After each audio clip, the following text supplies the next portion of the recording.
السلام عليكم ورحمة الله وبركاته.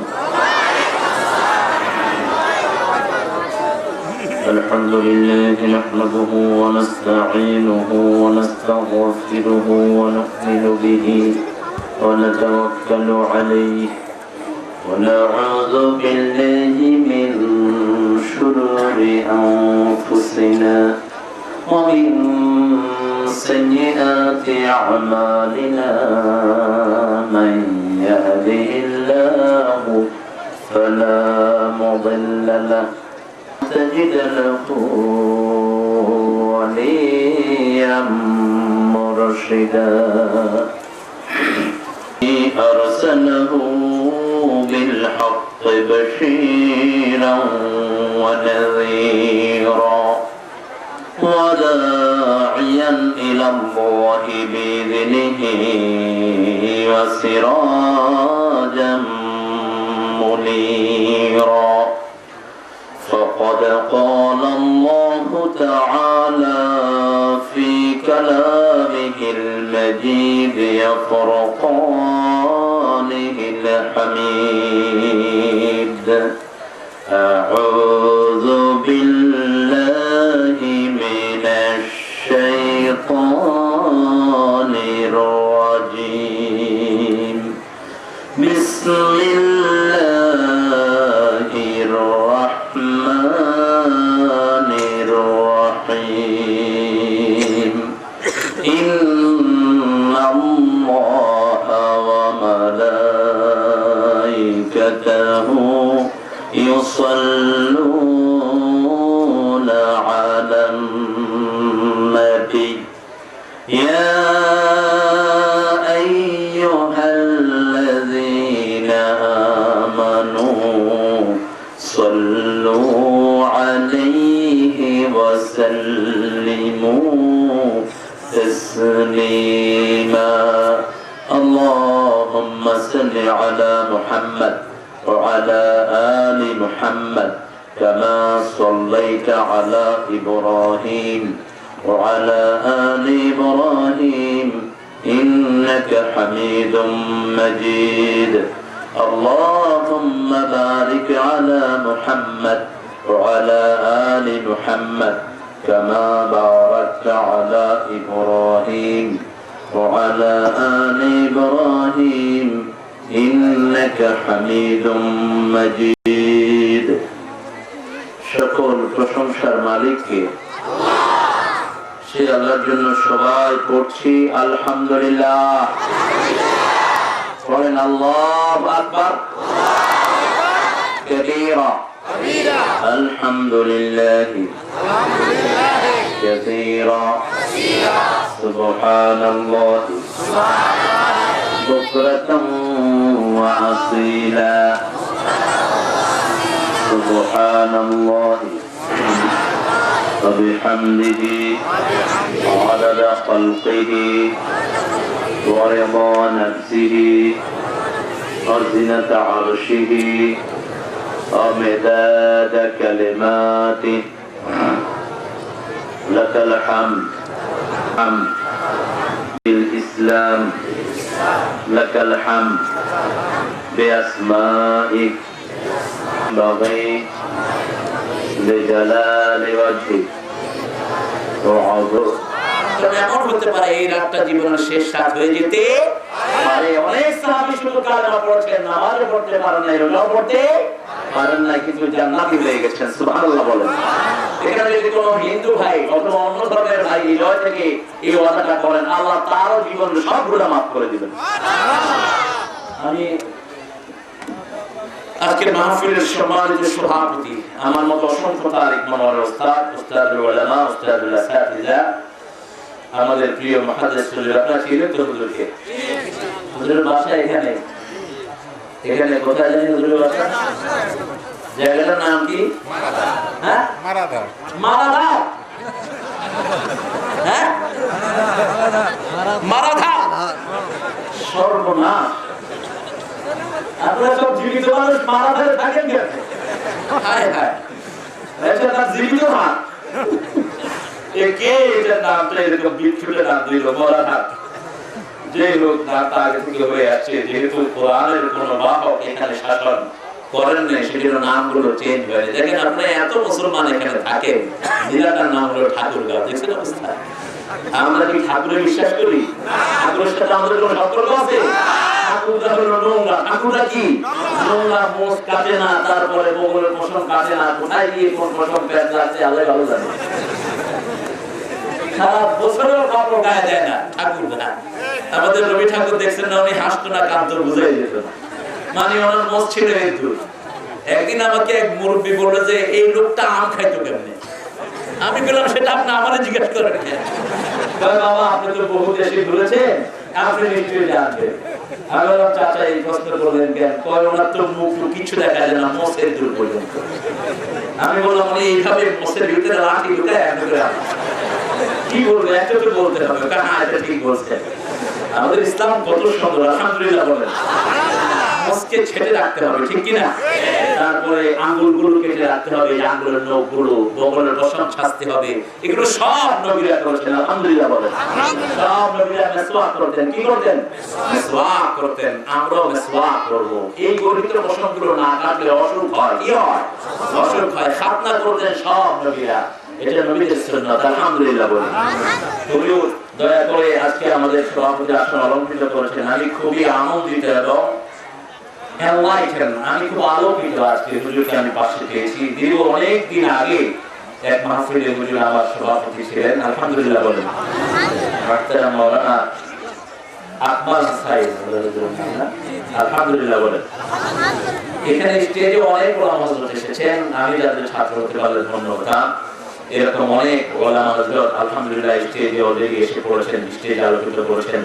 মাওলানা আব্দুল হাকিম সাহেব তিনি এসেছেন এখানে, আপনাদের অত্যন্ত পরিচিত মানুষ। তারপরে আলহাজ মোহাম্মদ জবিরুল ইসলাম এমপি সাহেব আসেন না, অসুস্থ, আল্লাহ ভালো করে দিক, আমরা বলি আমিন। আমার একজন ভাইয়ের জন্য আমাদের দোয়া করার দরকার আছে না নেই? জবির ভাইকে আল্লাহ সুস্থ বানিয়ে দিক, আমরা বলি আমিন। তারপরে এখানে প্রধান অতিথি জবির ভাই ছিলেন। আর অনেক কলেজের সম্মানিত স্যাররা, ইউনিভার্সিটির সম্মানিত শিক্ষক বৃন্দ এসেছেন, বিভিন্ন পেশায় জড়িত professionals, all kind of trade, বিভিন্ন পেশার সাথে জড়িত প্রফেশনালস এখানে এসেছেন। চাষি, জেলে, মজুর, কুলি, দূর থেকে এসেছেন আমার অনেক মায়েরা এবং বাবারা, যতজন এসেছেন। প্রশাসন অনেক ভাই, সম্মানিত বিডিআর ভাইয়েরা এসেছেন, আমি দেখেছি অনেক বিডিআর ভাই এসেছেন, অনেক সম্মানিত পুলিশ ভাইয়েরা, যারা সবচেয়ে নির্যাতিত আমাদের সমাজে, সবচেয়ে বেশি কষ্ট করেন আমাদের জন্য। রাতের বেলা আমরা ঘুমাই, কিন্তু রাস্তার পাশে কিছু মানুষ বন্দুক নিয়ে দাঁড়িয়ে থাকে, ওনাদের নাম কি? আর কি নিরীহ, মাথার উপরে কোনো কাপড় নাই, কোনো ছাদ নাই, সারা রাত রাস্তায় পাহারা দিতে থাকে, ঠিক কিনা? এরকম আরো অনেক বিভিন্ন প্রশাসনে আমাদের বিডিআর ভাই, আর্মি ভাই, র্যাব ভাইয়েরা, আরো প্রশাসনে যারা কর্মরত আছেন, যতজন এসেছেন, আল্লাহ সবাইকে মাসুম করে দিন। একটা কিতাব থেকে আজকে আমরা শুনবো, কিতাবটার নাম হলো আল কোরআন। কিতাবটার নাম কি? আল কোরআন। এটার মতো সম্মানের কিতাব পৃথিবীতে, আকাশে, জমিনে একটাও নাই। এই কিতাবটার সবগুলো অক্ষর আমাদেরকে দান করেছেন কে? জোরে বলেন। নাকি কোন মানুষের বিশ্বনবী কি নিজে কিছু ঢুকেছেন? ঢুকেছিল পারতেন না, তিনি লেখাও জানতেন না, পড়াও, কথা বলেন না কেন? লিখতেও জানতেন না, পড়তেও জানতেন, নিজের নামটা পর্যন্ত দস্তখত করতে পারতেন না। মুহাম্মদুর রাসূলুল্লাহ সাল্লাল্লাহু আলাইহি ওয়াসাল্লাম, আল্লাহ নিজে ওনার পরিচয় দিয়েছেন নবিয়ুল উম্মি। নবিয়ুল উম্মি, তিনি হলেন ওয়াল্লাযী বা'সা ফিল উম্মিয়িনা রাসূলা। নিজেও নবী উম্মি ছিলেন, আবার উম্মিদের জন্য আল্লাহ তাকে প্রেরণ করেছেন, আলহামদুলিল্লাহ বলেন। আল্লাহ রাব্বুল আলামিন এই কি বলেন? আর চিৎকার করে বলেন আমিন। এখন বলেন এই কোরআন মানলে শান্তি আছে না নাই? কোরআন আছে যেখানে, কোরআন বেশি যেই মাসে, খাওয়া বেশি কোন মাস? কোন মাস? আইলে খাওয়া হুজুররা বেশি খায় না কম? হুজুরদের পেট রমজান সবচেয়ে বড় হয়। আমি লন্ডনে এক মসজিদে 5 জন হুজুর নিয়ে খাইতে বসছি, ঠাস করে এখন কি হলো? একজনে বলল যে মাই লেস হ্যাপি, আমার পাজামা জড়িয়ে চলে গেছে। আমি বললাম ভাই আর খাই না, হুজুর অর্ধেকও খাই নেই। কি খাওয়া খায়? এত খাওয়ার পরে আল্লাহ বলবেন রমজানে তোমরা কিছুই খাও নাই, কুলু ওয়াশরাবু বিমা আসলাফতুম ফিল আইয়ামিল খালিয়া।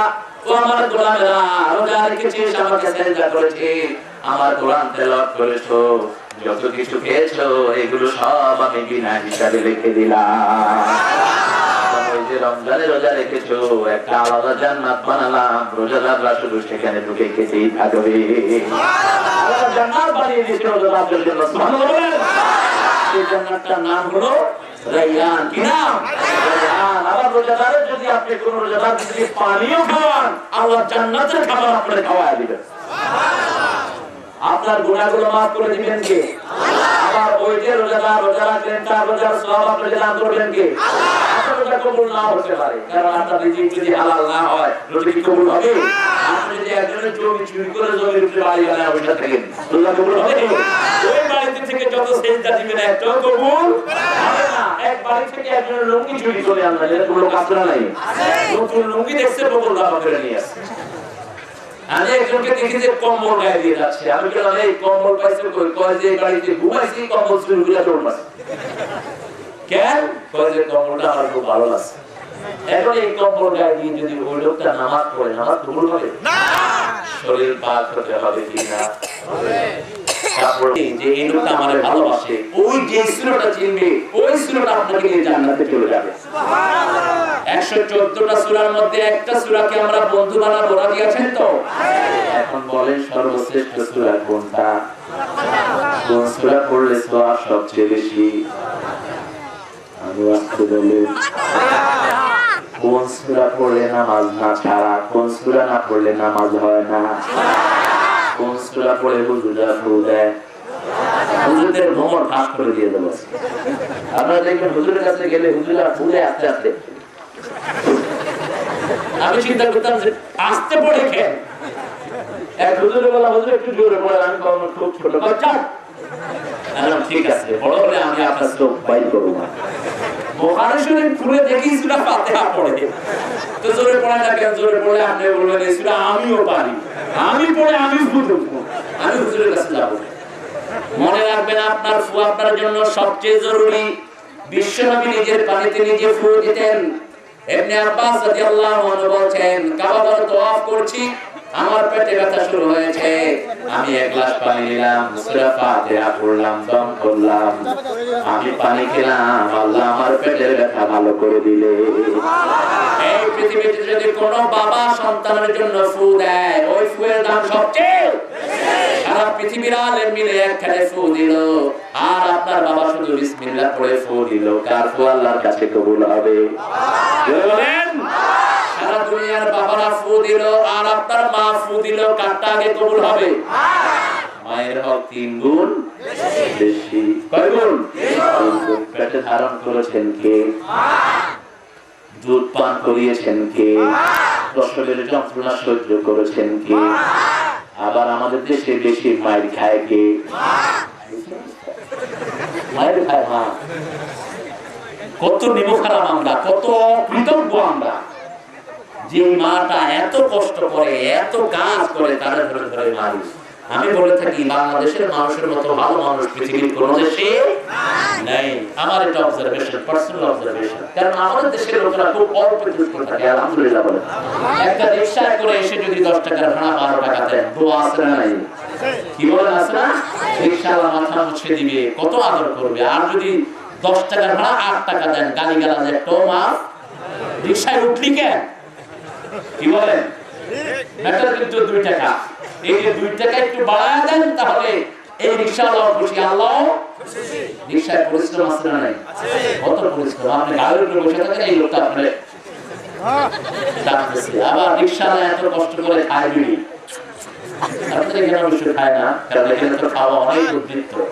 দিনাজপুরের চাউল যদি না যায়, ঠাকুরগাঁয়ের চাউল যদি না যায়, ঢাকা শহরের লোকেরা মুখে আঙ্গুল দিয়ে বসে থাকতে হবে। এত বেশি ফলন আপনারা এখানে, আলহামদুলিল্লাহ বলেন। আমাদের দেশের লোকেরা অল্প তুষ্টি থাকে, এমন এলাকা আছে কারেন্ট নাই, কিন্তু সেখানে নেতাদের বিরুদ্ধে কোনো ক্ষোভ মানুষের নাই। আর আমাদের মায়েরা হলো আরো বেশি পরিতৃপ্ত। ঘরের কাজগুলো করে কে? মা। ঝাড়ু দেয় কে? সন্তানদেরকে লালন পালন করে কে? ধানগুলো মাড়ায় কে? মায়ের খায় কে? সব কাজ উদ্ধার করার পরে এই মহিলাটা ধরে মারে। যারা বেগমকে মারে এরা নিঃসন্দেহে ওই ফেরাউনের আদর্শ অনুসারী, এরা ফেরাউনের সাথে অবস্থান করে। ফেরাউন প্রথম জমিনে বিবির গায়ে হাত তুলেছে। বিশ্বনবী সাল্লাল্লাহু আলাইহি ওয়াসাল্লাম বলেছেন দুর্ব্যবহার করে আবার কিভাবে এই মেয়েটাকে তুমি ব্যবহার করো। কোরআনে 4 বার আল্লাহ বলেছেন মায়ের সাথে ভালো ব্যবহার করার জন্য। কয়বার?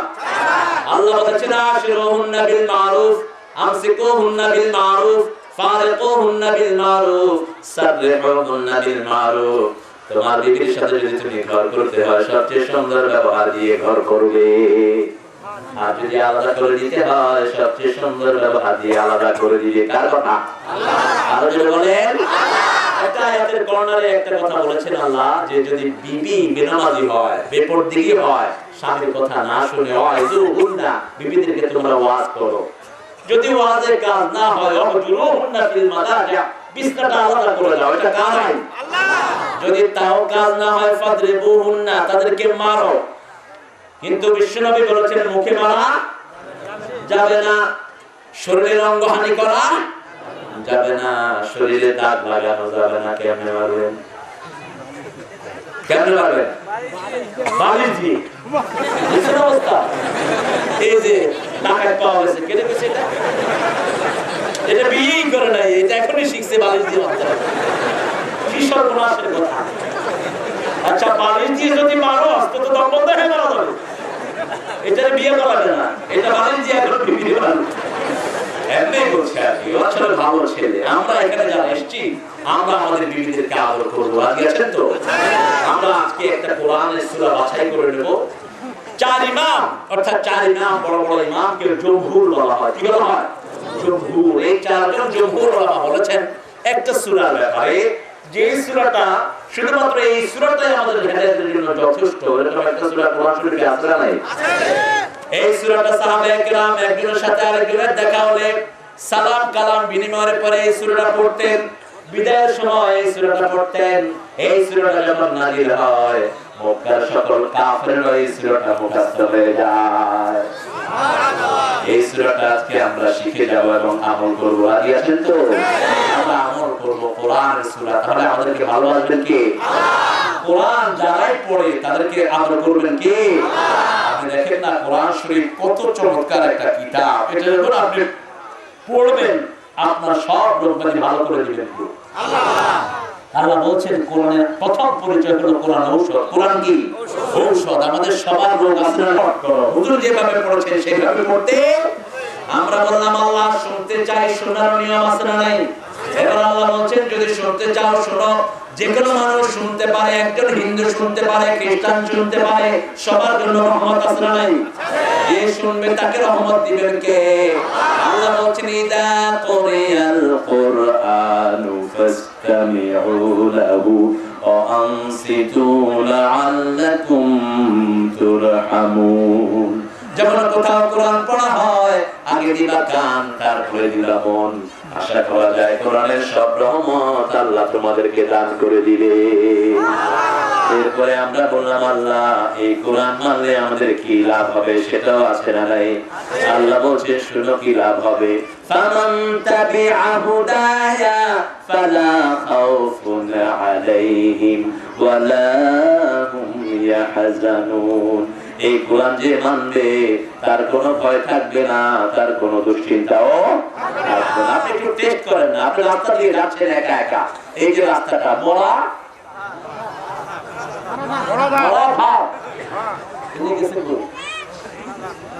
তাহলে আপনার একজনকে মারতে হলে অন্তত 20 জন বিএসএফ লাগতো। কার কথা? কার কথা? আল্লাহর কথা। কিন্তু আমাদের কাছে ঈমান না থাকার কারণে আমাদের জন্য বিভিন্ন রকমের যন্ত্রণা আছে না নাই? এজন্য এই কোরআন ধরে থাকলে আমাদের ভয় দূর করে দিবেন কে? আমরা বললাম আল্লাহ এই কোরআন দিয়ে কখন আমল করব সেটাও আপনি বলে দেন। সব কাজে আমার কোরআন আছে না নাই? আমরা বললাম আল্লাহ কোন কোন কাজে এই কোরআন আপনি বলে দেন। আল্লাহ বলছেন তিবিয়ানাল লিকুল্লি শাই। যত জিনিস দুনিয়াতে আছে সব জিনিসের জন্য এখানে সমাধান আছে না নাই? ঘরের সমাধান আছে না নাই? রাষ্ট্রের সমাধান আছে না নাই? বিবির সমাধান আছে না নাই? যৌতুকের সমাধান আছে না নাই? আছে না? আছে, সব সমাধান দিয়েছেন কে? আল্লাহ। তার সারা জীবনের আমলগুলো নষ্ট হয়ে গেল, আর যে একদিনের আসর কাজা করলো ওই দিনের সমস্ত আমল তার বরবাদ হয়ে গেল। এজন্য আসরের নামাজ কেন এত গুরুত্বপূর্ণ? সারাদিনের শেষে যখন ফেরেশতারা আমল নিয়ে যায়, আসরের সময় আল্লাহর দরবারে উঠতে থাকে। সকালবেলা যে ফেরেশতা এসে আপনাকে ফজরের নামাজে পেয়েছে, সেই ফেরেশতা যখন আসরের সময় উঠতে যায়, আল্লাহকে গিয়ে বলে, আল্লাহ সকালেও দেখেছি নামাজে দাঁড়ানো, এখন আসার সময় দেখছি আপনার গোলাম আপনার জন্য দাঁড়িয়ে আছে। অতএব গোলামের 24 ঘন্টাই নামাজের ভিতরে রেখে দাও। সুবহানাল্লাহ। এজন্য যেই নেতার কাছে নামাজ নাই, যেই দলে নামাজ নাই, সেই দলের সাথে আমাদের কোনো সম্পর্ক নাই। কারণ যিনি নামাজ পড়েন না, নামাজের ধারে কাছেও যান না, তার হাসর হবে নমরুদ, ফিরাউন, হামানের সাথে। বলেছেন কে? আল্লাহ বলেছেন বিশ্বনবী সাল্লাল্লাহু আলাইহি ওয়াসাল্লামের মাধ্যমে, যেই ঘরে নামাজ নাই সেই ঘরে আল্লাহর কোনো রহমত নাই।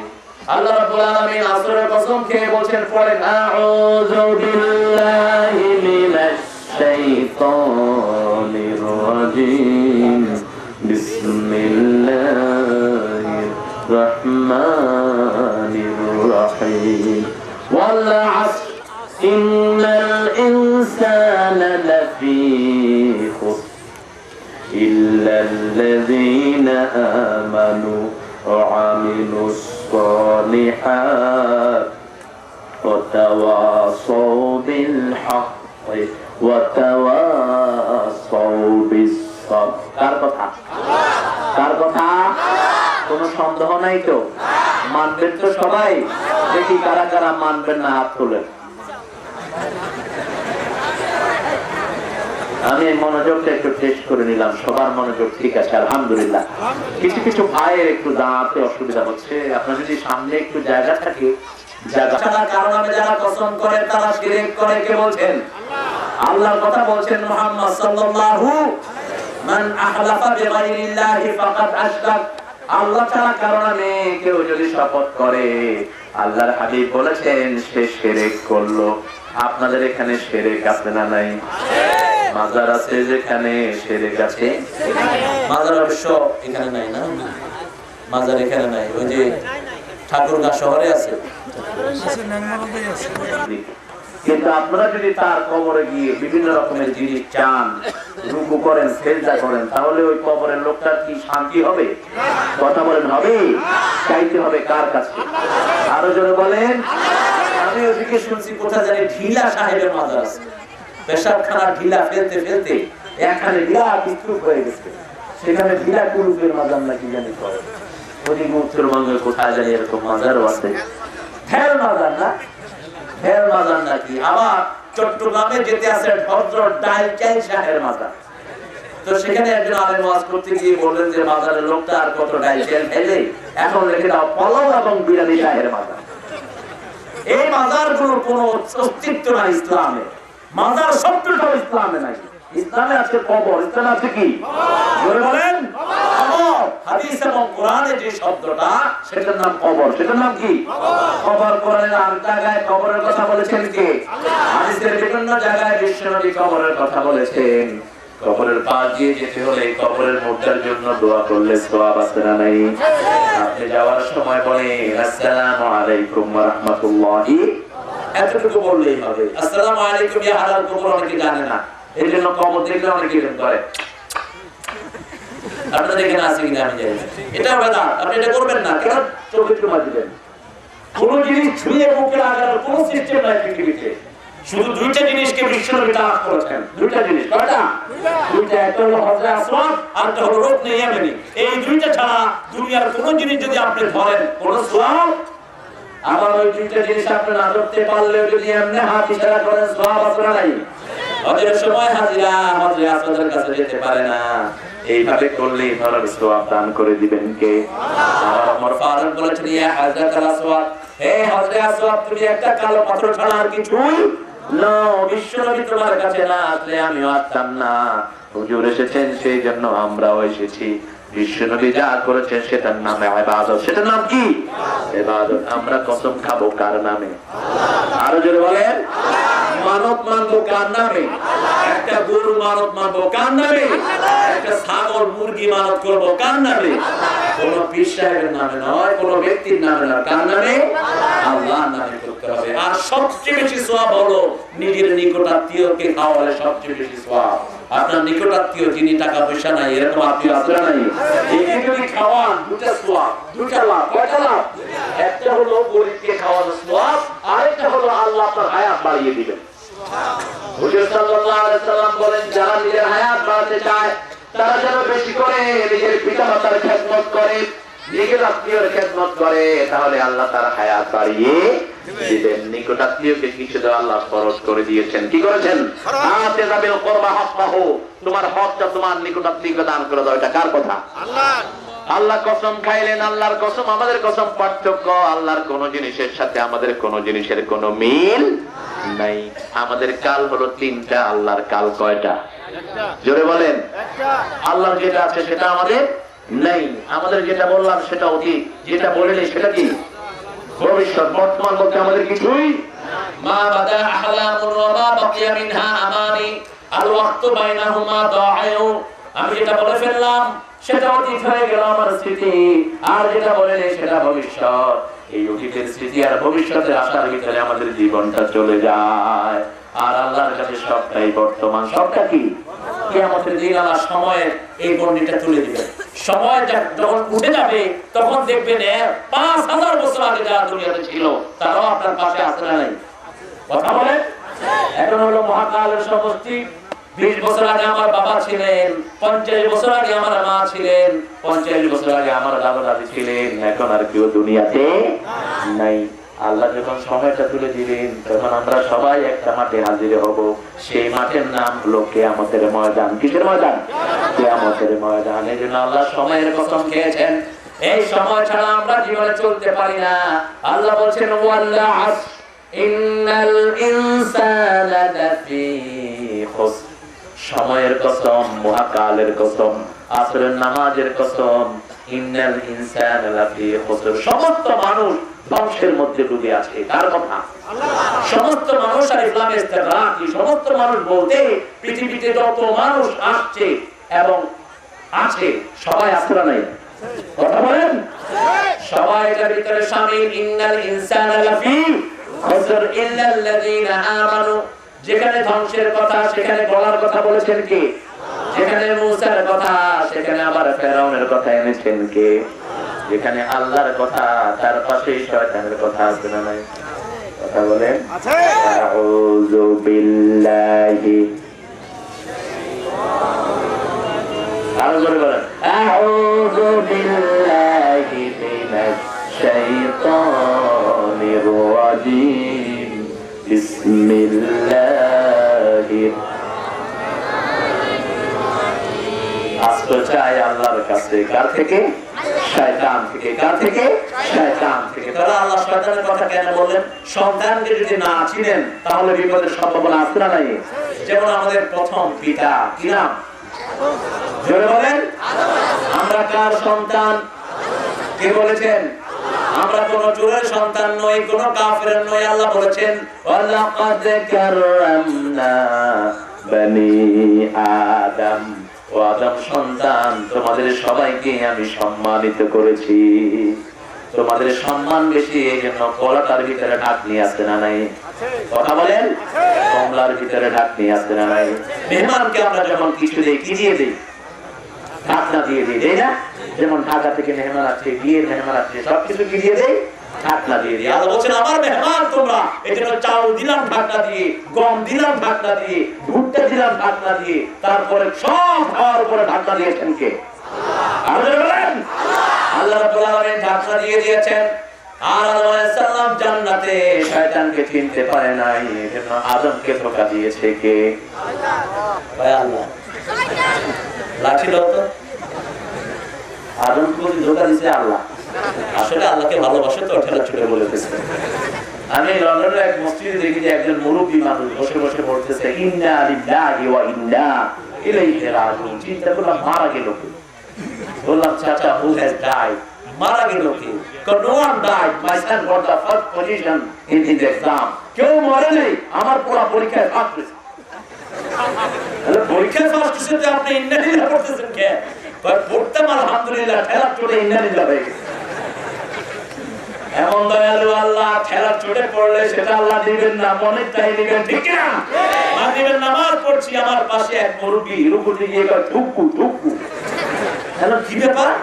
উনি নামাজ সালাম ফিরানোর পর আমি বললাম, বাবা রুকুতে ঠুকু করেন কেন? কয় হুজুর পড়তাম সুবহান রাব্বিয়াল আযীম, পড়ে ফেলছি সুবহান রাব্বিয়াল আলা, এজন্য ঠুকু দিয়ে আবার বসে। ঠুকু দেওয়ার কোনো দরকার আছে নাই। আপনি সুবহান রাব্বিয়াল আলা পড়লে আল্লাহ আযীমই কবুল করবেন। আল্লাহু আকবার। এমন দয়ালু আল্লাহ পেয়েছি, মুখের ভুল নেন না, মনে যেটা ভুল সেটাই গ্রহণ করেন কে? আপনি মনে যেটা চায় সেটা গ্রহণ করবেন কে? সেজন্য আল্লাহর ইবাদতের মধ্যে কোন রকমের সন্দেহ, কোন রকমের অসুবিধা নাই। আমাদেরকে সবচেয়ে বেশি ভালোবাসেন কে? আল্লাহ রাব্বুল আলামিন এবার শয়তানকে চিনিয়ে দিলেন। শয়তান আদমের বড় বন্ধু সেজেছেন, জান্নাতের মধ্যে গাছের নিচে বসে বসে কাঁদছে।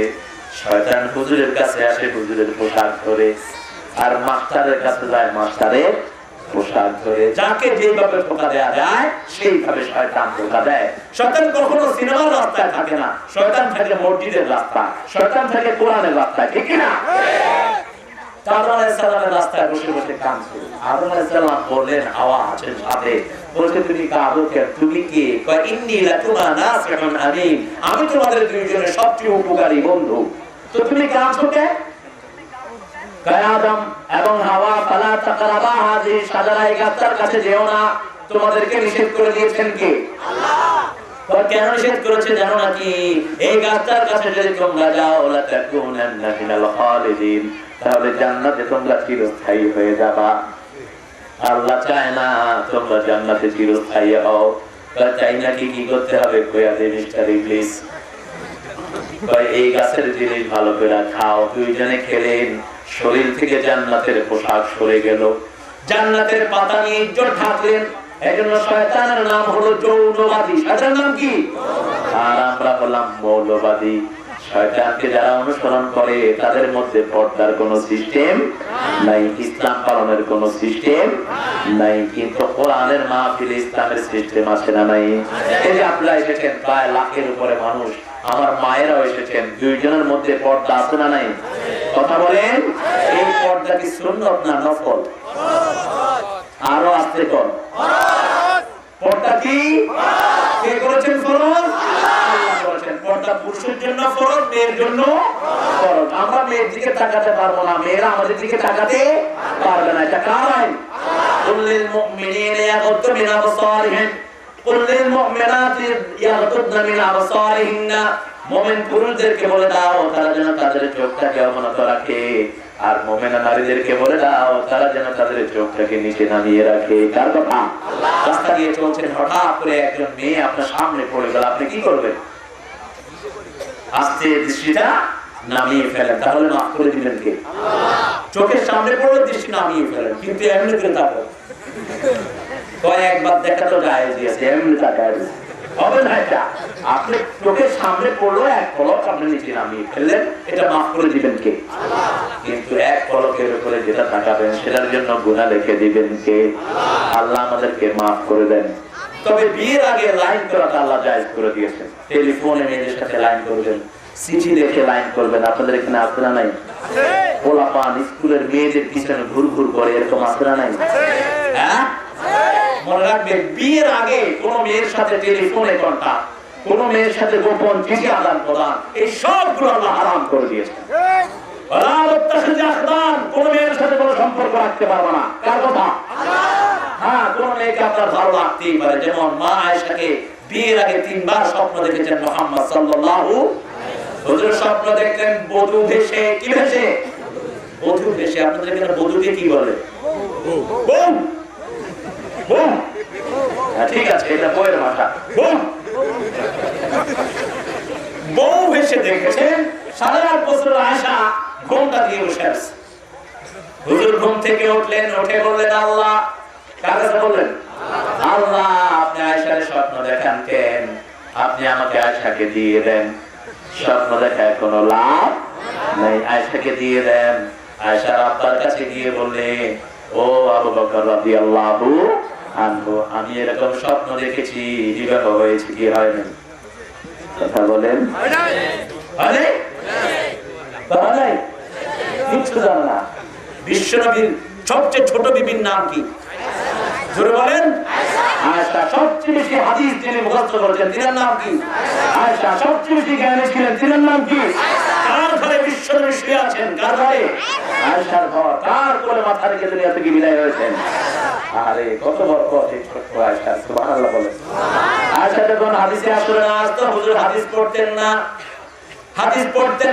সাহাবায়ে কেরাম মনে করেছেন বিশ্বনবী বোধহয় নিজের বিবির জন্য অপেক্ষা করে হুজুর বললেন ব্যাপারটি আসলে তা নয় গত এক সপ্তাহ আমি কি হাদিস পড়েছি তোমরা বলো কেউ একটা বললেন দুইটা বললেন তিনটা বললেন পরিপূর্ণ কেউ বলতে পারলেন না এবার পর্দার আড়াল থেকে হুজুর বলেন আয়েশা আপনি বলেন আয়েশা শুরু করেছেন যেভাবে হুজুর শুরু করেছেন এক সপ্তাহের সবগুলো হাদিস মা আয়েশা মুখস্থ বলে দিলে এত জ্ঞানে আয়েশাকে আল্লাহ দিয়েছেন জমির বন্টনের কোন মাসলা যদি সাহাবায়ে কেরাম না বুঝতেন ফরায়েদের মাসলা এই আয়েশার কাছে নিয়ে আসতেন কোন ইতিহাসের শুদ্ধতার জন্য আয়েশার কাছে আসতেন পৃথিবীতে এত বড় জ্ঞানী আয়েশার মতো পাওয়া যায় না সাহাবায়ে কেরাম বলতেন আয়েশা এত জ্ঞান আপনি কবে আহরণ করেছেন তিনি বলতেন আমি জীবনে যেটা একবার শুনেছি দ্বিতীয়বার আর আমাকে শুনতে হয় না এজন্য আয়েশা বলতেন পাঁচ কারণে আল্লাহ আমাকে শ্রেষ্ঠ করেছেন কয় কারণে প্রথম হলো সবচেয়ে অল্প বয়সে আমি বিশ্বনবীর বিবি হয়েছি দুই নম্বর কারণ হলো আমার কোলে মাথা রাখা অবস্থায় বিশ্বনবীর উপর আল্লাহর কোরআন নাযিল হয়েছে তিন নম্বর হুজুর আমার কোলে মাথা রেখে দুনিয়া থেকে বিদায় গ্রহণ করেছেন চার নম্বর আমার চরিত্রের সার্টিফিকেট স্বয়ং আল্লাহ দান করেছেন পাঁচ নম্বর আমার ঘরে শুয়ে আছেন মুহাম্মাদুর রাসূলুল্লাহ সাল্লাল্লাহু আলাইহি ওয়াসাল্লাম আলহামদুলিল্লাহ বলেন আদম আলাইহিস সালামকে ধোঁকা দিলেন শয়তান সে আদমের ধোঁকা খাওয়ার পরে এবার শয়তানের পরিচয় তুলে ধরলেন কে আল্লাহ বলে দিচ্ছেন জায়গায় জায়গায় কোরআনের শুরুতেই আল্লাহ বললেন আমার কাছে আশ্রয় চাও শয়তান থেকে আমরা বললাম আল্লাহ কোন সময় আশ্রয় চাইবো সেটাও আল্লাহ বলে দিচ্ছেন ফাইম্মা ইয়ানজাগান্নাকা মিনাশ শাইতানি নাজগুন ফাস্তাইয বিল্লাহ ইন্নাহু হুয়াস সামিউল আলীম যখন তুমি মনে করছো শয়তান তোমাকে ওয়াসওয়াসা দিচ্ছে যে কোনো পরিবেশে থাকো তুমি পড়া শুরু করো আউযু বিল্লাহি মিনাশ শাইতানির রাজীম বিসমিল্লাহির রাহমানির রাহিম এবার আল্লাহ বললেন সময়ের কসম করে আল্লাহ বলেন সমস্ত মানুষ ধ্বংসের মধ্যে নিমজ্জিত খুসরুন আর নকসুন এই দুইটা শব্দ আরবিতে ক্ষতির জন্য ব্যবহৃত হয় কয়টা দুইটা যেমন আপনাদের এই মোড়া জাল না মোড়া খাও মোড়া কি করছেন সন্ধ্যার সময় দেখলেন 500 টাকা আছে এটার নাম কি এটার নাম ক্ষতি এটার নাম কি ক্ষতি কোনো লাভ হয়নি আবার পরের দিন দেখলেন 500 টাকার তরকারি নিয়ে বসে সকালবেলা সন্ধ্যার সময় তরকারি নয় টাকাও এটার নাম কি এটাও ক্ষতি আরবিতে ওই পরের ক্ষতির জন্য আল্লাহ ব্যবহার করেছেন খুসরুন কি ব্যবহার করেছেন খুসরুন আর আগের ক্ষতির জন্য ব্যবহার করেছেন নকসুন নকসানের মধ্যে পুঁজি যায় না কিন্তু খুসরানের মধ্যে পুঁজিও শেষ মালও শেষ আল্লাহ কোরআনে এটা ব্যাখ্যা করেছেন খাসরাত দুনিয়া ওয়াল আখিরাহ যালিকা হুয়াল খুসরানুল মুবিন দুনিয়াও শেষ আখিরাতও এই ক্ষতি থেকে বাঁচার জন্য আদম আলাইহিস সালামকে তওবা শিক্ষা দিয়েছেন কে আরো জোরে বলেন আল্লাহর পক্ষ থেকে প্রথম শিক্ষা হলো তওবা প্রথম শিক্ষা কি তওবা ফাতালাক্কা আদামু মির রাব্বিহি কালিমাত ফাতাবা আলাইহি ইন্নাহু হুয়াত তাওয়াবুর রহিম আল্লাহ কিছু কথা আদমকে তালাক্কি করলেন তালাক্কি বুঝেন মুখ থেকে মুখে শিক্ষা দেয় এটার নাম কি তালাক্কি এটার নাম কি তালাক্কি যেমন আমরা ফুরকানিয়া মাদ্রাসায় পড়েছি আলহামদুলিল্লাহি রাব্বিল আলামিন হুজুর বলেছে আমরা মুখে বলেছি ঠিক না ঠিক আবার আমরা সূরাগুলো পড়েছি আলাম তাআলা পর্যন্ত এগুলোর নাম তালাক্কি এগুলো কি তালাক্কি 30 পারা কোরআন বিশ্বনবীকে জিবরাইল আমিনের মাধ্যমে তালাক্কি করে দিয়েছেন কে আল্লাহ আদম আলাইহিস সালাম ভুল করলেন ভুল করার পরে তিনার মনের মধ্যে অনুশোচনা জাগলো তিনি তো কোনো কথা জানেন না, কিভাবে আল্লাহর কাছে মাপ চাইবেন। আল্লাহ শিখিয়ে দিলেন, আদম পড়ো রব্বানা যালামনা আনফুসানা ওয়া ইল্লাম তাগফির লানা লানাকুনান্না মিনাল মাফ করে দাও এই পাপীরে, হে দয়াময় মেহেরবান। অনুতাপের অশ্রু আমার কবুল করো মহিয়ান, মাফ করে দাও এই পাপীরে। বলেন আমিন। মাফ চাইতে হবে কার কাছে? মাফ চাইলেন কার কাছে? আর বলেন আল্লাহ আপনি যদি রহম না করেন, মাফ না করেন, আমার দুনিয়াও শেষ, আখিরাতও। আবার আমরা বললাম আল্লাহ আর কার আখিরাত শেষ হবে? আল্লাহ তাদের পরিচয় দিচ্ছেন, ওয়া মাইয়াবতাগি গায়রাল ইসলামি দীনান ফালাই ইউকবালা মিনহু ওয়া হুয়া ফিল আখিরাতি মিনাল খাসিরিন। কেউ যদি আমার ইসলাম ছাড়া অন্য কোন ধর্ম গ্রহণ করে, আল্লাহ বলছেন তার কোন আমল আমি কবুল করব না, তার দুনিয়াও শেষ, আখিরাতও শেষ। আখিরাতও শেষ। এই জন্য আমরা ইসলাম আছে যেখানে আমরা আছি, যেখানে কোরআন সুন্নাহ যেখানে আমরা আছি, রাজি আছেন তো সবাই?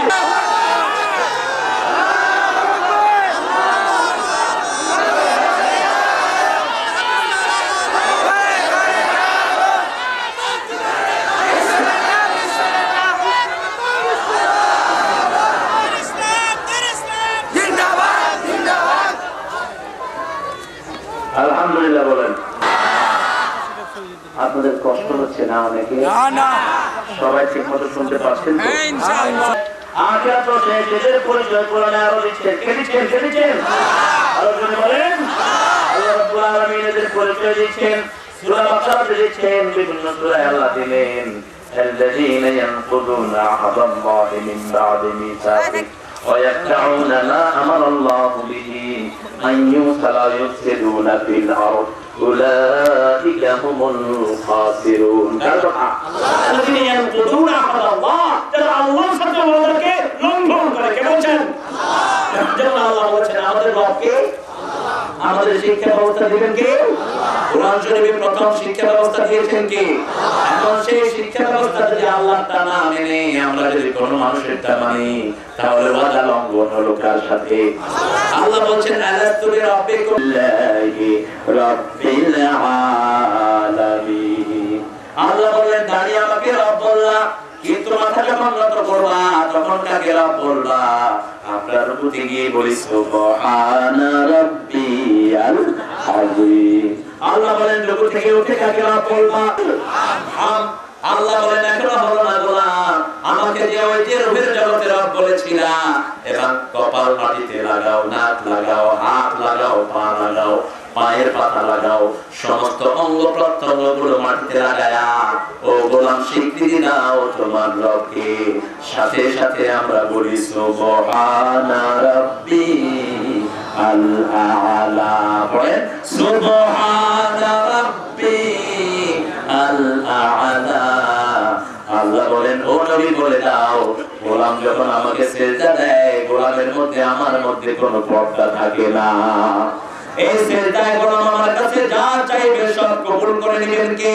আল্লাহ। এজন্য বিশ্বনবী বলতেন ফাকসিরু দুআ ফিস সুজুদ, ওয়া আমার উম্মতেরা যখন তোমরা সিজদা করবা বেশি বেশি করে আল্লাহর কাছে দোয়া করো, সব দোয়াগুলো কবুল করে নেবেন কে? আল্লাহ। এই সিজদা তরক করার কারণে শয়তান হয়ে গেছে, ঠিক কি না? শয়তান একটা ইবাদত তরক করেছে, সেটার নাম সিজদা। সেটার নাম কি? সিজদা। আল্লাহ অন্য কিছু শয়তানকে বলেননি। আল্লাহ বলেছেন ওয়াসজুদু লি আদম ফাসাজাদু ইল্লা ইবলিস। করতে কিন্তু আল্লাহ শয়তানকে কখনো বলেনি, ঠিক কি না? ইবাদত করতে হবে কার? আল্লাহ। আরো জোরে বলেন। বলছে যে তুমি মাথাটা একটু নত করো। ফেরেশতাদেরকে বলছে আর শায়তান ইবলিসকেও বলছে একটু মাথা নত করতে হবে। কার জন্য? আদমের জন্য। কার জন্য? আদমের জন্য। কিন্তু সকল ফেরেশতারা করলো, ইবলিস সেটা বললো না, ইবলিস আল্লাহর সাথে ওয়াদা ভঙ্গ করলো। মিবাদে মিসাকি, আল্লাহর সাথে আমরা একটা ওয়াদা করেছি, আমাদের খাওয়া দেয় কে? করা দেয় কে? এই যে জমিনে আমরা ফসল ফলাই, এখানে ধান বেশি হয় না হয়? কি ধান হয়? আমন ধান। শুধু একটাই হয়?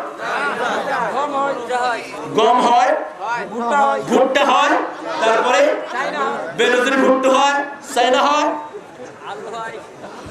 এই ভুট্টার নাম যে ভুট্টা হইল কেন, আমি এটাই চিন্তা করলাম। ভাই আমরা পটল তো মন্ত্রী হিসাবে অনেকদিন খাইলাম, এবার লাউ তরকারি শীত এগুলো খাওয়া দরকার। নাম রাখছে পটল, সাইজটা অবশ্য পটলের মতোই ছিল, নাম পটল। আমরা যখন এই চাষাবাদ গুলো করি, এগুলো আমাদের ফলিয়ে দেন কে? এই জন্য ইবাদত করবো কার? সব কথা শুনবো কার? বিশ্বনবী বললেন সারা দুনিয়ার উপর লানত, মানুষের উপর লানত, এই পৃথিবীতে যা আছে সব কিছুর উপর লানত, শুধু 5টা জিনিস ছাড়া। কয়টা? 5টা জিনিস ছাড়া। প্রথম হলো আল্লাহর জিকির। কার জিকির? আল্লাহর জিকির। দুনিয়া মালউনা মালউনাতুন ওয়া মা ফিহা ইল্লা যিকরুল্লাহ আলিম ওয়া মুতাআল্লিম ওয়ালা ওয়ালা। আল্লাহর হাবিব বললেন দুনিয়ার উপর লানত, যা কিছু আছে সব কিছুর উপর লানত, শুধু 5টা জিনিস ছাড়া। প্রথম হলো আমার আল্লাহর জিকির, লা ইলাহা ইল্লাল্লাহ। এটা কি আসছে? দেখতেছেন আমাকে?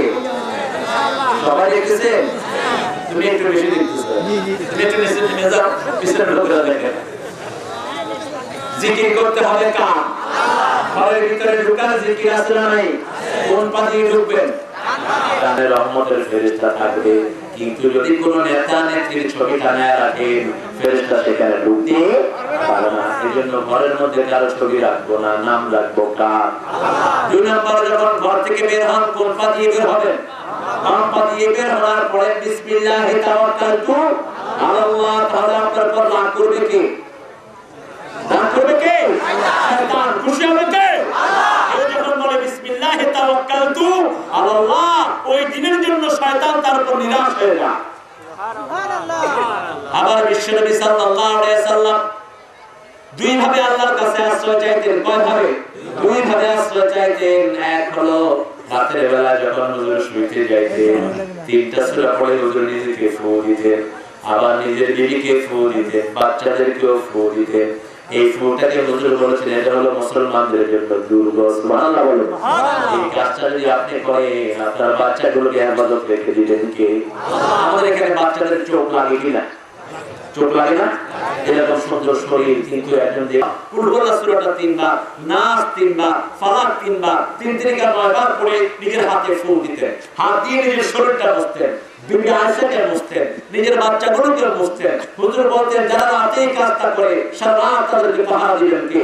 আল্লাহ। আর সকাল বেলায় যারা এই কাজটা করে সারা দিন তাদেরকে হেফাজত রেখে দিবেন কে? আল্লাহ। আমার কাছে লন্ডনে একটা লোক তার ছেলেকে নিয়ে আসলো, ছেলেটা বেশ সুন্দর, নাজুক নাজুক। আমি বললাম how is your child? Because he eats anything he likes. Because যা পায় সব খায়। বাপ বলতেছে ছেলের কথা। এখন বাড়িতে গিয়ে কয় যে হুজুর my son is not eating anything. সে তো কিছু খায় না, মুখটা একটু বন্ধ করে আছে। আমি বললাম তোমার নজর লেগেছে, এবার তুমি নাস এবং ফালাক করে ফু দাও, তাহলে নজর নষ্ট করে দিবেন কে? আল্লাহ। বিশ্বনবী বলেছেন আমার অধিকাংশ উম্মত মারা যাবে আল্লাহর কুদরতের পরে, চোখের নজরের কারণে আমার অধিকাংশ উম্মত মারা যাবে। এই জন্য চোখের এই নজর থেকে বাঁচার কথা বলেছেন মুহাম্মদ সাল্লাল্লাহু আলাইহি ওয়াসাল্লাম। এই নজরের ভিতরে ক্ষতি আছে না নাই? আপনাদের এখানে আছে কিনা? অনেক মানুষ আছে খেতের দিকে তাকালে খেতের ফসল নষ্ট হয়ে যাচ্ছে না? এই জন্য আমরা ওখানে কি রাখি? ওই যে কালো পাতিলে একটা মুখের মধ্যে চুনকালি দিয়ে রাখে, ওটা কি করে? হ্যাঁ কি? কাকতারুয়া ভূতি। সর্বনাশ। ভূত দিবে, বাপ ফু দিবে, কারণ সন্তানের জন্য পিতা মাতার যে করে তাদের সাথে দুর্ব্যবহার করা যাবে না। পিতা মাতা যদি কাফের হয় তাদের সাথে ভালো ব্যবহার করতে হবে। কার কথা? আরো জোরে বলেন কার কথা? একই সাথে আল্লাহ বললেন পিতা মাতার জন্য যে শব্দ আল্লাহ ব্যবহার করলেন, বিবির জন্য সেই শব্দই আল্লাহ ব্যবহার করেছেন। পিতা মাতার জন্য আল্লাহ বলেছেন সাহিবুহুমা ফিদ দুনিয়া মারুফা। পিতামাতার জন্য দুনিয়াতে সর্বশ্রেষ্ঠ ব্যবহার করবা, আর বিবির জন্য ব্যবহারের কথা বলতে গিয়ে আল্লাহ বললেন আশিরুহুন্না বিল মারুফ, সর্বশ্রেষ্ঠ ব্যবহার দিয়ে তোমার বিবির সাথে তুমি ঘর করো। কার কথা?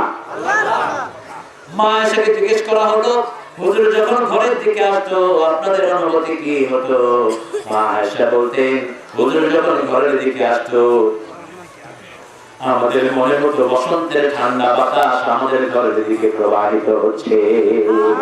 আমরা সবাই অত্যন্ত আনন্দিত হতাম বিশ্বনবী যখন ঘরের দিকে আসতেন।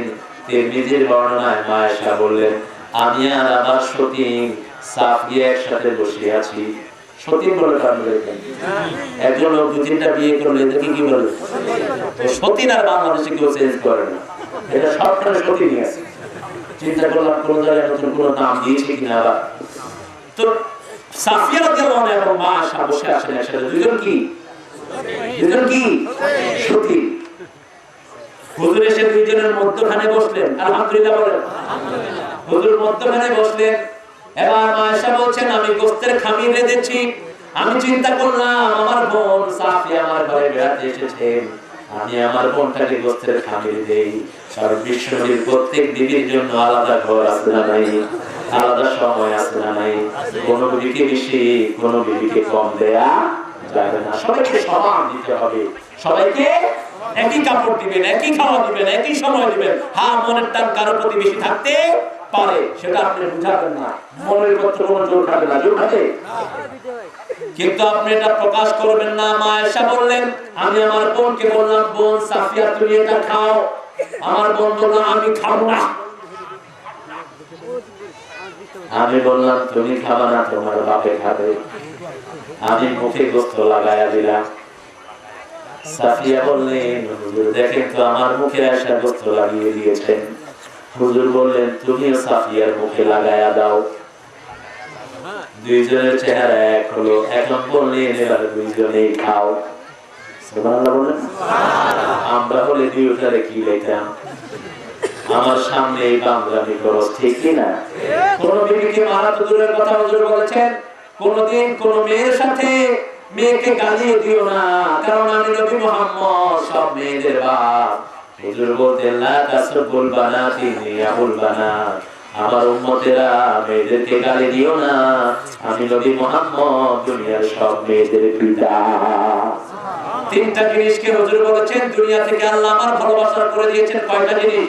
তিনটা জিনিস। প্রথম হলো সুগন্ধি, দুই নম্বর হলো মেয়ে মায়ের জাতি, তিন নম্বর হলো কুররাত আইনি as-সালাত, আমার চক্ষু শীতলকারী হলো নামাজ। এবং নামাজ বিবিকে মধ্যখানে রেখেছেন মুহাম্মদ সাল্লাল্লাহু আলাইহি ওয়াসাল্লাম। সুগন্ধি আমার নবীর প্রিয় ছিল। আর আমাদের হাতে দুর্গন্ধ আছে না নাই? কথা বল না, বিড়ি আছে যেখানে দুর্গন্ধ আছে, বিড়ি খাওয়া সুন্নাত না? কি বলেন? আপনাদের এদিকে দেখছি ছেলে মেয়ে বাপ বোন একসাথে বেড়ে দিচ্ছে, এরপরে পান খায় খুব। দিনাজপুরে আছে কিনা আমি জানি না, রংপুরে গুড় খায় বেশি। গুড়, হ্যাঁ কি খায়? গুড়। এটা খায়, কেমনে খায়? এটা খাওয়া কি ভালো? বলেন ভালো? এটা কি শরীরকে ভালো করে? আপনারা খান কেন? শয়তানি বুদ্ধি। হ্যাঁ, তো কি করবে দেখেন? আরে ফাঁকা জায়গা নাই তো, কে লেখে নাই, কোথাও ফাঁকা জায়গা নাই। আমার বাবারা ফাঁকা জায়গা থাকলে একদম ছেড়ে দিত, ফাঁকা জায়গা রেখে। ফাঁকা জায়গা নেই, ডিস্টার্ব করার দরকার নেই। আমি যদি বলি আপনারা সামনের দিকে আসেন, তা আমরা হুজুরে তো উঠে ধরতে পারবো। আমাদের সাথে মুসলমানের কোনো সম্পর্ক, কুলু মিনাত তাইয়্যিবাত ওয়া আমালু সালিহান, সব ভালোগুলো খাও। কার হুকুম? যেটা শরীর নষ্ট করে, সমাজ নষ্ট করে, সেটা খাওয়া যাবে না। যেটা দুর্গন্ধ সৃষ্টি করে, সেটা খাওয়া যাবে না। বিশ্বনবী দুর্গন্ধকে বলতেন এটা জাহান্নাম থেকে আসে, সুগন্ধটা আসে জান্নাত থেকে। দুর্গন্ধের সাথে শয়তানের সম্পর্ক, আর সুগন্ধের সাথে ফেরেশতাদের সম্পর্ক। আমার নবী সাল্লাল্লাহু আলাইহি ওয়াসাল্লাম দুনিয়ার সব নির্যাতিত মহিলার জন্য বিশ্বনবী ছিলেন সবচেয়ে বড় রক্ষাকবচ। হুজুর বিধবা হওয়া, তিনবার বিধবা হওয়া মেয়েকে নিজের বউ করলেন। সুবহানাল্লাহ বলেন। হিন্দু ধর্মে বিধবাদের কোনো স্থান নাই। বড় জীবন্ত চিতায় জীবন্ত মহিলাকে স্বামীর সাথে আগুনে জ্বলতে হয়, এরকম নীতি হিন্দু সমাজে আপনারা কত বড় মানবতার জন্য ধ্বংসাত্মক। একটা মেয়ে যদি স্বামী মারা যায় অথবা স্বামী তাকে ছেড়ে দেয়, ওই মেয়েটার আর কোনো দাম। কিন্তু আমার ইসলাম বলেছে বিধবার দাম ইসলামের সবচেয়ে জোরে বলেন সবচেয়ে। বিশ্বনবী সাল্লাল্লাহু আলাইহি সাল্লাম 13টা বিবাহ করেছেন, একজন ছাড়া সবাই কি ছিলেন? জোরে বলেন। প্রথম বিয়ে করেছেন আমাদের মা খাদিজাতুল কুবরা রাদিয়াল্লাহু আনহাকে। হুজুর বললেন আমার খাদিজার মতো একজন নারী আল্লাহর আকাশের নিচে জমিনের উপরে আর হয় না। আমার খাদিজা এত বরকতময়, খাদিজার জন্য বিশ্বনবী হাত তুলে তুলে দোয়া করতেন। আবার খাদিজা আল্লাহর হাবিবকে এত ভালোবাসতেন, হুজুর যখন নবী হন নাই হুজুর বাইরে আসতেন রাতের বেলায়, ফিরতে দেরি হলে দরজার পাশে দাঁড়িয়ে থাকতেন খাদিজা। হুজুর যখন গিয়ে একটা নক করতেন খাদিজা দরজা খুলে দিতেন। হুজুর বলতেন খাদিজা তুমি কি ঘুমাও না? মা খাদিজা জবাব দিতেন হুজুর আপনি যতক্ষণ ঘরে আসেন না আমি আপনার অপেক্ষায় দরজাটাকে বিছানা বানিয়ে দাঁড়িয়ে থাকি। আপনি কখন আসবেন? যদি একটু দেরি হয় বেয়াদবি হয়ে যাবে, এই জন্য আমি দরজায় বিছানা লাগিয়ে আমার পিঠ লাগিয়ে আমি দাঁড়িয়ে থাকি। হুজুরকে না খাওয়ায় আয়েশা খাদিজা কখনো খেতেন না। হুজুর যখন 35 বছর বয়সে হেরা গুহায় আশ্রয় নিলেন, সেখানেও খাদিজা হাতে করে খাওয়া নিয়ে উঠে যেতেন। একদিন হুজুর দেখতেন পাহাড়ের চূড়ায় হেরা গুহার চূড়ায় মা খাদিজা বসা, যে চূড়াতে একটা যুবকের উঠতে প্রায় 3.5-4 ঘন্টা সময় লাগে। মক্কার সবচেয়ে বড় চূড়া, একটু পা খসতে গেলেই মারা যেতে হবে। সেই চূড়ায় বসে আছেন খাদিজা হাতে খাওয়া নিয়ে। হুজুর বললেন ও খাদিজা, চোখ তুলে দেখেন খাদিজা বসা, হুজুরকে ডাকেন নাই। ও তাহেরা, নাম ধরে ডাকতেন না কখনো খাদিজাকে, তাহেরা বলে সম্বোধন করতেন। তাহেরা মানে হলো মহাপবিত্র। তাহেরা মানে কি? মহাপবিত্র। বলতেন তাহেরা আপনি এখানে এসেছেন আমাকে বলেন নাই কেন? মা তাহেরা, মা খাদিজা বলতেন হুজুর আপনি আল্লাহকে নিয়ে গবেষণা করেছেন, ডাক দিলে ডিস্টার্ব হয়ে যাবে, বেয়াদবি হবে, সেই জন্য আমি আপনাকে ডাকি নেই। এবার হুজুর বলতেন আপনি এখানে হাতে করে খাওয়া নিয়ে এসেছেন কেন? আল্লাহর হাবিবকে মা খাদিজা জবাব দিতেন আপনাকে না খাওয়ায় তো কখনো আমি দুপুরের খাওয়া খাই না। আজকে দীর্ঘ সময় বসেছিলাম, আপনাকে না দেখে খাওয়াগুলো হাতে নিয়ে আমি এখানে এসেছি। আল্লাহ রাব্বুল আলামিন খাদিজাকে ইজ্জত দিয়েছেন, স্বয়ং আল্লাহ নিজেই খাদিজাকে সালাম দিয়েছেন। কারণ বিশ্বনবীর হাতে যখন ওহী আসলো, হুজুরের কাছে যখন ওহী আসলো, প্রথম ওহী পড়ে এই খাদিজা। সুবহানাল্লাহ বলেন। এজন্য মহিলাদের মধ্যে বিশ্বনবীর আন্দোলনে প্রথম হলেন মা খাদিজা রাদিয়াল্লাহু আনহা। আমার আল্লাহ বলে আপনি মাপে ঠিক দিবেন। আল্লাহর হাবিব বলেছেন কাউকে যখন কিছু দিবেন একটু তার দিকে বেশি ঝুঁকে দেন, তাহলে পাল্লায় ফের থাকলে আপনাকে মাফ করে দিবেন কে? আল্লাহ। অনেক পাল্লা আছে না ফের থাকে, ফের লাহু ওয়ালা দিরহামা, যার টাকা পয়সা নাই সে নিঃস্ব, ঠিক কি না?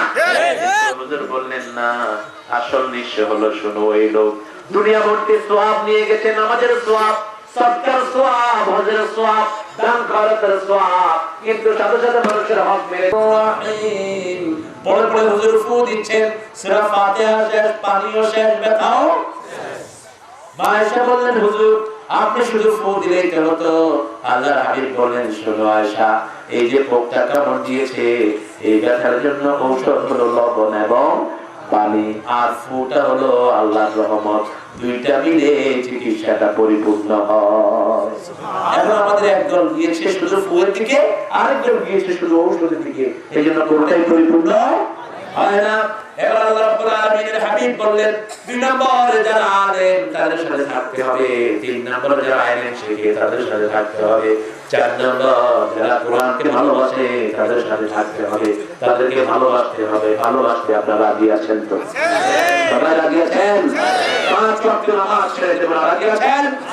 সবাই দেখে আমাদের হাত তুলে রাখা,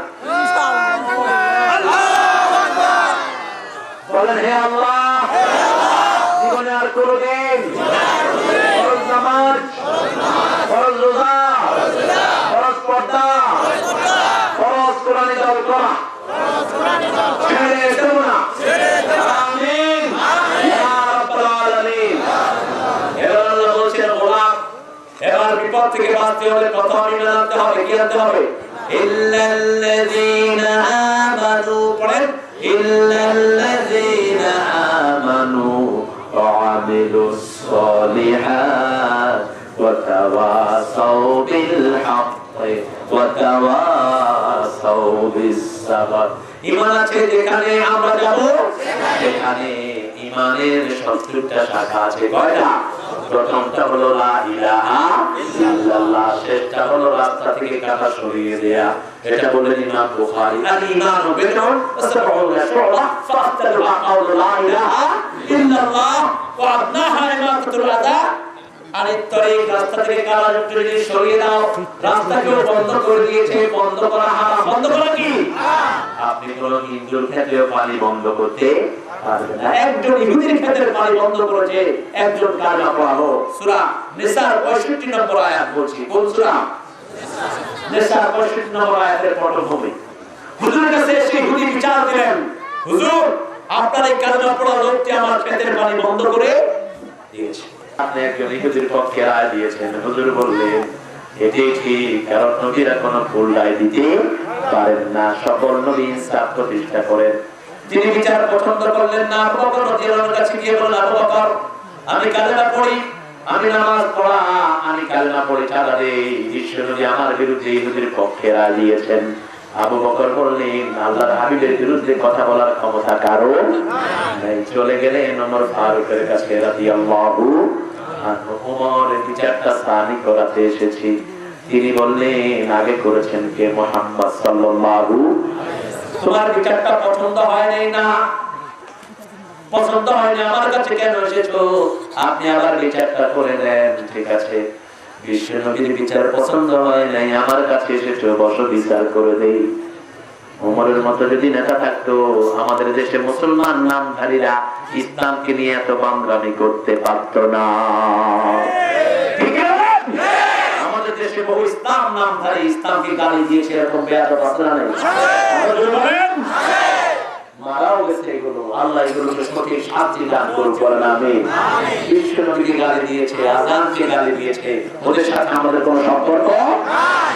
ওমরের উপর 5 জায়গায় কোরআনের আয়াত ওমরের জন্য নাযিল হয়েছে। কয় জায়গায়? 5 জায়গায়। বিশ্বনবী সাল্লাল্লাহু আলাইহি সাল্লাম সহ সকল সাহাবায়ে কেরাম ছিলেন একদিকে, আর ওমর একা ছিলেন একদিকে। ওমরের সিদ্ধান্তের উপর আল্লাহর আয়াত নাযিল হয়েছে। এজন্য আল্লাহর হাবিব বলতেন আমার পরে যদি কেউ বিশ্বনবী হতো তিনি হয়ে যেতেন হযরত ওমর ফারুক। সুবহানাল্লাহ। আরো জোরে বলেন সুবহানাল্লাহ। এই ওমর ফারুককে সবচেয়ে বেশি ভালোবাসতেন মুহাম্মদ সাল্লাল্লাহু আলাইহি সাল্লাম। দুইজন খলিফাকে সবচেয়ে বেশি ভালোবাসতেন, একজন আবু বকর আর একজন ওমর। হুজুর সাল্লাল্লাহু আলাইহি সাল্লাম একদিন বেহেশতের মধ্যে ওযু করছেন, দেখলেন সামনে খুব সুন্দর একটা বিল্ডিং। তিনি বললেন জিবরাইল আমিন এই সুন্দর বিল্ডিংটা কার জন্য আল্লাহ বানিয়েছেন? জিবরাইল আমিন বললেন এই বিল্ডিংটা আল্লাহ আপনার খলিফা ওমরের জন্য বানিয়ে রেখেছে। এই ওমরকে এত বেশি ভালোবাসতেন, বিশ্বনবী বলতেন আশাদুহুম ফি আমরিল্লাহি ওমর। ইসলামের কারণকে সবচেয়ে শক্ত করে ধরে রেখেছেন কে? আরো জোরে বলেন। ওমর সেই ওমর নিজের গোলামের কাছে মাপ চাইতেন। কোন ভুল ধরা কোন নেতার আন্দোলন আমরা করব না। রাজি আছেন? এই নেতা আল্লাহকে ভালোবাসে, তাকে আমরা ভালোবাসবো। রাজি আছেন মুসলমান? কি হাত তুলে আল্লাহকে দেখাও।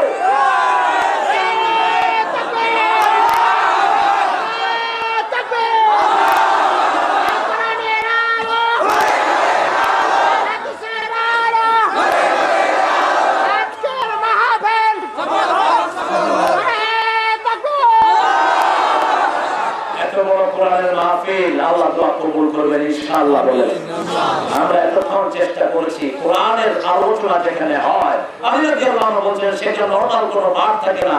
মাজালিসুল ইলম ইয়ারাদুম মিন রিয়াদিল জান্নাহ, ওটা জান্নাতের বাগানে পরিণত হয়ে যায়। সুবহানাল্লাহ। আমরা এখানে অনেকের জন্য দোয়া, অনেক ছেলেরা পরীক্ষা দিয়েছে, দোয়া চেয়েছে, অনেক মায়েরা দোয়া চেয়েছেন, অনেক ভাইরা দোয়া চেয়েছেন। এই মাহফিল কমিটির অনেক খরচ হয়েছে। যাওয়ার সময় অথবা এখন কি লোক ঢুকবে নাকি? লোক নাই, লোক হবে না। এখন যেতে পারবেন আপনারা? পারবেন ইনশাআল্লাহ। লা ইলাহা ইল্লাল্লাহ সুবহান ওই গেছে গেছে লোক গেছে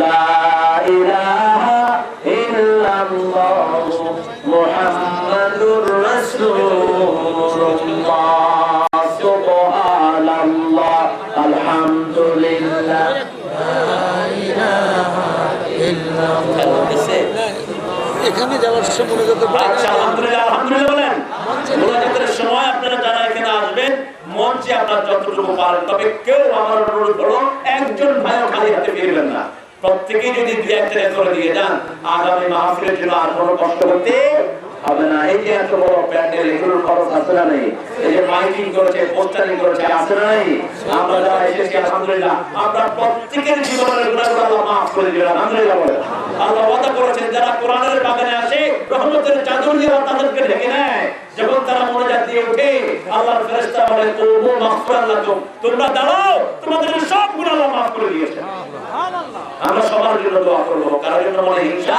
রাখবো না আল্লাহুম্মা আমিন لا إله إلا الله وحده لا شريك له له الملك وله الحمد يحيي ويميت وهو على كل شيء قدير اللهم لا مانع لما آتيت ولا معطي لما منعت ولا ينفع ذا الجد منك الجد اللهم صل وسلم على نبينا حبيبنا محمد صلى الله عليه وعلى آله وأصحابه وبارك وسلم ربنا ظلمنا أنفسنا وإن لم تغفر لنا وترحمنا لنكونن من الخاسرين ربنا آتنا في الدنيا حسنة وفي الآخرة حسنة وقنا عذاب النار ربنا وآتنا ما وعدتنا على رسلك ولا تخزنا يوم القيامة إنك لا تخلف الميعاد সারা জীবনের গুনার বোঝা কাঁধে নিয়ে লজ্জিত চেহারা নিয়ে বড় অনুতপ্ত মনে এই লক্ষ লক্ষ নরনারী নিয়ে ও আল্লাহ ঠাকুর লাইন এই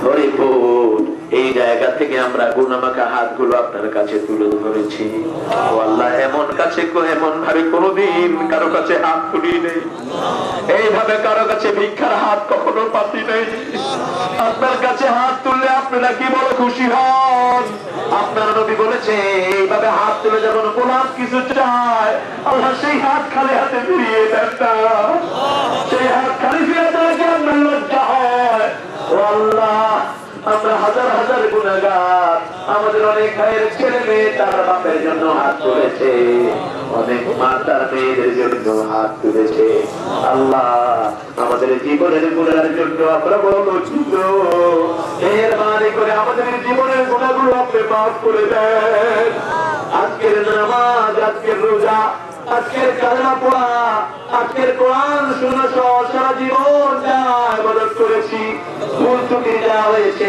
মাফ করে আপনারা শাহী দরবারে আমাদের সবার ইবাদতটুকু কবুল করে নেন তার হাদিয়া সমস্ত আম্বিয়া-কেরামের রূহ মুবারকে পৌঁছে দেন বিশেষ করে যে নবী সারা জীবন উম্মতি উম্মতি বলে কেঁদেছেন তায়েফের ময়দানে ইসলামের জন্য সারা শরীরে পাথর খেয়েছে আমার নবী উহুদের ময়দানে দান মুবারক শহীদ হয়ে গেছে মাথার খুলি ভেঙে লোহার পাত ঢুকে গেছে মাথায় তবুও উম্মতি উম্মতি বলে কেঁদেছেন রহমতের নবী সেই নবীর রওজায় আমাদের সওয়াব পৌঁছিয়ে দাও এ পর্যন্ত যত মুমিন মুমিনাত কবরে চলে গেছে মাটির কবর আমাদেরকে প্রত্যেক দিন ডাকতে থাকে কবর বলে আমি পোকামাকড়ের ঘর আমি অন্ধকার ঘর আমার বুকে কোরআনের আউলিয়া হাজির হও সেই কবরে যারা চলে গেছে আর কোনদিন ফিরে আসবে না বিশেষ করে জনম দুঃখিনী পা সবচেয়ে আদরের বাবা আমাদের যাদের দুনিয়া থেকে বিদায় হয়ে গেছে পিতা মাতার ঋণ কোনদিন কোন সন্তান শেষ করতে পারে না তোমার প্রিয় নবী মুহাম্মদ পিতা মাতার জন্য দরদর করে কাঁদতে সেদিন ইব্রাহিম আলাইহিস সালাম কাঁদতেন নিজের আব্বা পালন না করত ভগবান তুমি এই পৃথিবীর শ্রেষ্ঠ নেয়ামত তোমারই পদ তলে রয়েছে জান্নাত। হাজার কষ্ট নিয়ে যখন ঘরে ফিরে যেতাম, পা মাথায় হাত পুরে কষ্ট দূর হয়ে যেত। সারাদিন পরে যখন ঘরে ফিরতাম, বাবা দেখলেই প্রথম বলতো, বাবা তুমি কি খেয়েছো? এমন আদরে আর কোন মানুষ দুনিয়ায় হয় না। আমরা যারা বাবা হারিয়েছি, আমরা জানি কত বড় রহমত হারিয়েছি। তোমার মদতের পরে তুমি পিতা মাতার কথা কোরআনে উল্লেখ করেছো, আমাদের আব্বা মার কবরখানাকে জান্নাত বানায়া দাও। আব্বা আমার জীবনের গুনাহ মাফ করে দাও। আব্বা আমার গায়ে বেহেশতের পোশাক পরায়া দাও। যাদের পিতা মাতা বেঁচে আছে হায়াত দারাজ করো, নেক আমলের তৌফিক দাও, রোগ বিমারি থেকে শাফা দাও। পিতা মাতার খেদমত করে তোমার খুশি করার তৌফিক দাও। রাব্বিরহামহুমা কামা রাব্বায়ানি সগীরা। রাব্বিরহামহুমা কামা রাব্বায়ানি সগীরা। আল্লাহর কুরআন আমার ভাইয়েরা কত কষ্ট করে এই কোরআনের মাহফিল জমালো। একটা বছর ধরে ভলান্টিয়ার রাখাতে খাটতে একটা কালো হয়ে যায়। এত বড় একটা মাহফিল ঠাকুরগাঁ শহরে সম্ভব হয় না। এই অযোগ্য গায়ে তোমার গোলাপগুলো নিজের কোনো স্বার্থ নেই, শুধু তোমার খুশির জন্য একটা বছর কষ্ট করে এই বাগান সাজিয়েছেন আল্লাহ। তোমার বহু গোলাপ দূর দূরান্ত থেকে হেঁটে হেঁটে এসেছে, আমার বহু পা হেঁটে হেঁটে এসেছে। আমরা পুরুষেরা সোজা সরল চলে আসি, কিন্তু আমার মায়েরা যখন হাঁটে, একটা শিশু পড়ে আরেকটা হাতে, আরেকটা পিছনে মা মা করে ডাকতে থাকে। এত কষ্টের পরে আমার বোনেরা, আমার মায়েরা এসে কোরআনের বাগানে হাজির হয়েছে। কিয়ামতের কঠিন ময়দানে মা যখন ছেলেকে চিনবে না, সন্তান যখন পিতার পরিচয় দিবে না, কেউ যখন কারো বোঝা নিতে রাজি হবে না, নিজের খামের ভিতরে গুনাহগাররা যখন সাথে থাকবে, সেই কঠিন ময়দানে এই মাহফিল আমাদের জন্য নাজাতের উসিলা বানায়া দিও। এই মাহফিল উসিলায় হরিপুর সহ এই এলাকার সকল ঘরকে তুমি কোরআনের ঘর বানায়া দাও। সকল ঘরকে তুমি আল্লাহ দ্বীনের ঘর বানায়া দাও। আমরা যত হিন্দু ভাই বোন আমাদের দেশে আছে, সবাইকে তুমি হেদায়েত নসিব করে দাও। যত খ্রিস্টান বার্মা, যত খ্রিস্টান ব্রাহ্মণ আছে সবাইকে তুমি হেদায়েত নসিব করো। বিশেষ করে আমার কালেমা পড়া সকল ভাইকে তুমি নামাজি বানায়া দাও, তাদেরকে কোরআনী আন্দোলনের শ্রেষ্ঠ নেতা বানায়া দাও। আল্লাহ আমাদের সভাপতি হুজুর সহ যত গোলাম তোমাকে ডেকে ডেকে দাঁড়িয়ে সাদা হয়ে গেছে, আমাদের আব্দুল হাকিম জেহাদি হুজুর সহ যত ওলামা হযরত সেখানে হাজির হয়েছে, ও আল্লাহ তাদেরকে সাইয়েদনা আবু বকরের মতো তুমি কবুল করে নাও। আমার সোনার টুকরা যত যুবক এসেছে, এই যুবকগুলো এতক্ষণ তো বাজে জায়গায় থাকার কথা ছিল, শুধু তোমাকে ভালোবেসে এই খোলা মাঠের মধ্যে পড়ে আছে। আল্লাহ এই যুবকগুলোকে কোরআনের নেতা তুমি বানায়া দাও। যুবকদের অভাব তুমি দূর করে দাও, মনের আশাগুলো পূরণ করে দাও। অসুস্থতা থাকলে ভালো করে দাও। আমার যত মা বোন এসেছেন, মা বোনদেরকে মায়েশা ফাতেমার মতো কবুল করো। নিঃসন্তানের বুকটা সন্তান দিয়ে ভরে দাও, অভাবের অভাব দূর করে দাও। যত মা যত নিয়ে হাত তুলেছে, হাতগুলো কবুল করে নিও আল্লাহ। ছোট্ট ছোট্ট শিশুদেরকে হাসান হোসেনের মতো কবুল করে দিও। আমার পরীক্ষার্থী ছেলে মেয়েদেরকে পরীক্ষায় কামিয়াবি দান করে দিও। ও আল্লাহ, মঙ্গলায় যত মানুষ চলে গেছে সবাইকে তুমি জান্নাত নসিব করে দিও। যারা আমার দেশ শাসন করছে তাদেরকে কোরআনের হেদায়েত দান করে দিও। ও আল্লাহ, আমার দেশের পুলিশ আর্মি ব্রিগেডকে তুমি ইসলামের জন্য কবুল করো। এদের হৃদয়গুলো কোরআনের নূর দিয়ে ভরে দাও। কত কষ্ট করে আমার ব্রিগেড ভাইয়েরা, পুলিশ ভাইয়েরা দিন দাঁড়িয়ে দাঁড়িয়ে পাহারা দেয়। মুসলমানদের পাহারার জন্য এদের জীবনের গুনাহগুলো তুমি মাফ করে দিও। যারা আমার বিডিআরদের স্যারদেরকে অফিসারদেরকে হত্যা করেছে আল্লাহ, তাদের দায়িত্ব তোমার কুদরতি হাতে হাতে দান করে দিলাম। এই বাংলাদেশের বিরুদ্ধে যারা শত্রুতা করে, দুশ্মনী করে, তাদের হাতগুলো তুমি ভেঙে দিও। সকল দুশ্মনী থেকে আমার দেশকে তুমি হেফাজত করে দিও। আমার দেশের সম্পদ তুমি হেফাজত করে দিও। ভারতের বিএসএফ এর হাতে যত মুসলমান মারা গেছে, সব মুসলমানকে তুমি জান্নাত দিয়ে দিও। এই মানুষগুলো বড় মাসুম, আল্লাহ হাত স্বীকার করতে গিয়ে আমার মুসলমানকে তারা মারে। এই কাফের গুলোকে তুমি হেদায়েত দান করে দিও।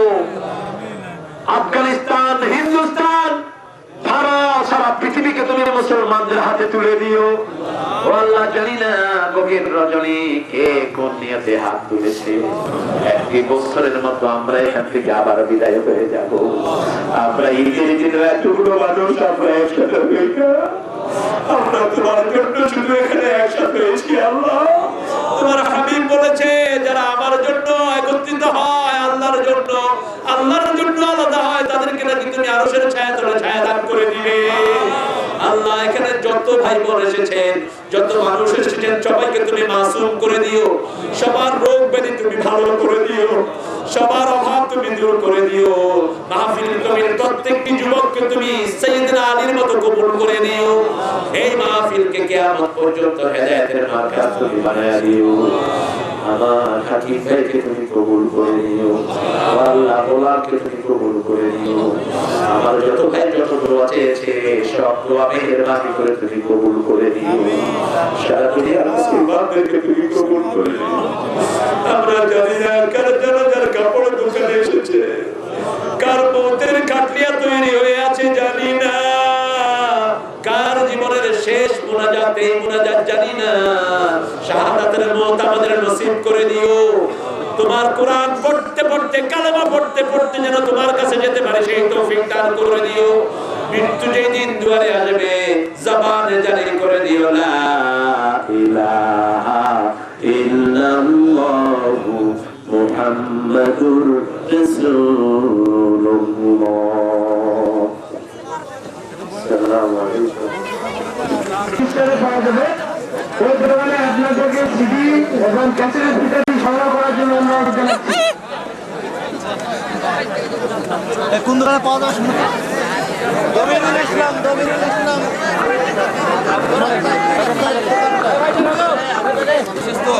যারা টেবিলে দান করতে ইচ্ছুক আপনারা